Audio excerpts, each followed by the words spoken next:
Naay duha ka gisulti si Jesus karon sa atong ebanghelyo nga for sure makapatingkag sa inyong dalunggan. Una, nga mapasaylo ang mga tao sa tanan nilang mga sala ug sa daotan nilang isulti. Apan sunod niini mao ang makapatingkag sa atong dunggan. Ikaduha, ang tao nga magpasipala sa Espiritu Santo dili gayud mapasaylo kay nakabuhat man siya sala nga dili gayud mapapas. Daghang nangutana sa ako niini, Father, unsa may pasabot niini? Sa konteksto sa ebanghelyo, ang pagpasipala batok sa Espiritu Santo mao ang sala nga pagpasangil kang Satanas kung unsa ang buhat sa Espiritu sa Dios. Sama sa dihang ang mga Pariseo nag-akusar kang Hesus nga nagpalayas sa mga demonyo pinaagi sa gahom ni Beelzebul, ang prinsipe sa mga demonyo. Mao na ang ilang konteksto.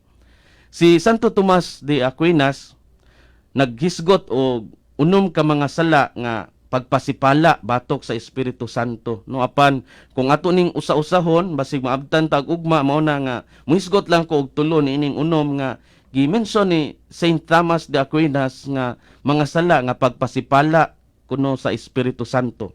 Una, despair. Kanang kung mawad-an na ka og paglaom nga sa imong tan-aw bisan ang Ginoo dili na kasulbad sa imong problema nga giatubang.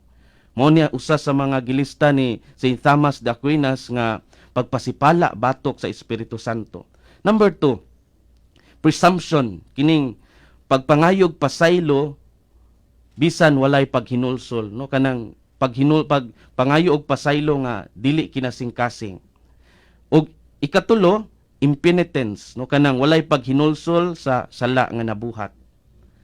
Mao ni siya ang tulo sa mga gimension ni Saint Thomas de Aquinas nga sala batok sa Espiritu Santo. Nabatay sala nga ingani. Mayo siguro nga pamalandungan nato kung unsa pud ang mga sala nato nga sa atong aspeto sa atong kinabuhi nga hangtod karon wala nato gipangayuan og pasaylo ug wala pud nato gibasulan. Naabatay mga sala ngayon ani. Apan labaw sa gisulti ni Saint Thomas de Aquinas, ang katisismo sa simbahang Katoliko nagtudlo nga walay sala nga hingpit nga dili mapasaylo. Apan ang tinuyo nga pagdumili sa paghinulsol ug dili pagdawat sa kaluoy sa Dios, sa laktod nga pagkasulti, pagdumili sa kapasayloan sa Ginoo, murag imo nang gikondinar ang imong kaugalingon ngadto sa impyerno. Ikaw mismo nipili sa imong kaugalingon nga kalaglagan. Kininindot nga gihulagway sa katapusang gutlo sa pelikulang The Lord of the Rings. Ang Lord of the Rings usa sa paborito kay nako nga salida sa sine, ang part 3 niini katong Return of the King. Ang pinakakatapusan nga eksena niini mo ang nindot kay nga paghulagway sa kini siyang unsaon usa ka tawo pilion niya ang impyerno. Ang singsing nga dautan no katong sa Lord of the Rings nay usa ka singsing nga dautan nga gidala ni Frodo og ni Sam dito sa Mount of Doom aron ihulog na kini sa nagkulo nga asupre. Apan si Gollum nakigtigi gyud siya kang Frodo aron maiya ang singsing nga dautan. Mao nga ang nahitabo nahulog siya sa nagkulo nga asupre sa Mount of Doom. Iyang gipili ang iyang kaugalingong kamatayon.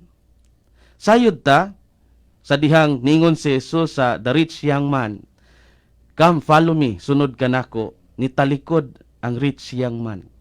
Kay daghan man siya kabtangan. Gipili niya ang iyang kaugalingong pagbuot.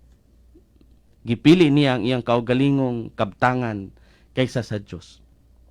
Apan sayod sadta nga sa katakpusang gutlo sa kinabuhi sa kawatan dito sa krus, ningon siya, uban taon, ingon si ang katong kawatan, "Lord, iuban in taon ko kung maghari na ka." Din ingon si Jesus sa iya, karon dayon uban ka kanako sa paraiso. Naka-bullseye gitong tawhana. Jackpot kayo tong tawhana. Blessed kayo tong tawhana kay nakasakay pagyud siya padung sa paraiso sa last 2 minutes. Apan dili ta magpaabot sa atong last 2 minutes no nga kanang sa katapusang gutlo sa atong kinabuhi na ta magbasol no kay basin unyang gabi urumon ta di na hinon ta kapasaylo. Sa kaulahian ang atong mga buhat dili gayod nato mapanghambog at ubangan sa Dios. dili nato mapalit ang langit kay ang tanan nag-agad man sa grasya sa Dios. Mao man gani nga sa atong pagkalawat mapaubsanon ta nga muingon, Ginoo, dili ako angay nga mokalawat kanimo, apan ipamulong mo lamang og mamaayo ako. Amen.